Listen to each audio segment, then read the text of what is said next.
क्यों रानी साहिबा, अब तो यकीन आया आपको कि मेरा शेर फुर्तीला है। Thank you. अब राम उम्र भर हमारे इशारों पे दौड़ता रहेगा।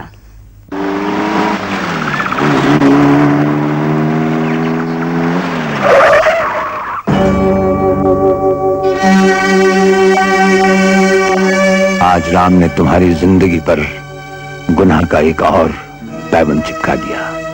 उसे माफ करते आए हो, माफ करते रहना राजा।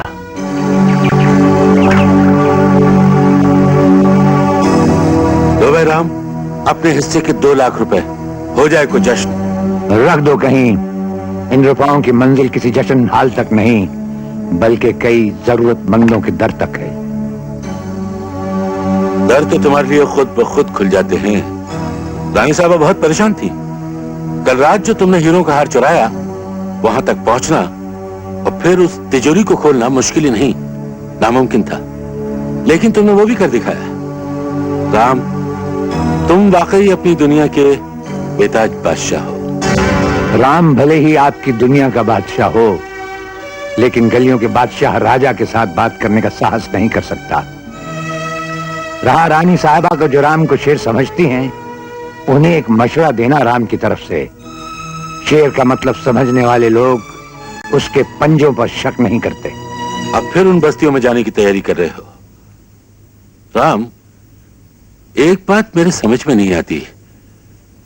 तुम्हारे जिस्म में ऐसा फुर्तीलापन है और हाथों में वो फन है कि दुनिया की कोई भी रौनक तुम्हारे कदमों में झुक सकती है, और तुम हमेशा ये सब कुछ छोड़ छाड़ कर न जाने उन बस्तियों के अंधेरों में क्या तलाश करते रहते हो।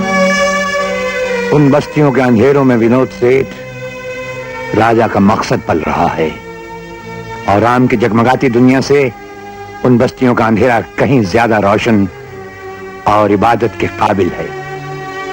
और एक बात यकीन के साथ अपने जहन में बिठा लीजिए, अगर कभी इन आलीशान महलों और राजा की झोंपड़ियों में टक्कर हुई तो जीत झोंपड़ियों की होगी, इन महलों की नहीं। टक्कर से पहले अपना हिस्सा संभालो और बैंक में जमा कर दो, कहीं वो रोटी वाला चोर ना हाथ मार जाए।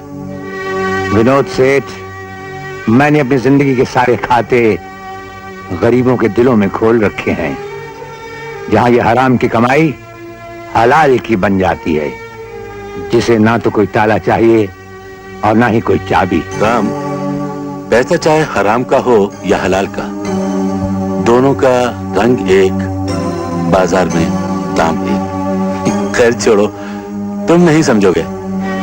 सेठ, हराम और हलाल की कमाई का रंग और दाम का फर्क बाजार में नहीं, अपनी अपनी इंसानियत के पैमाने से होता है। खैर छोड़ो, तुम नहीं समझोगे।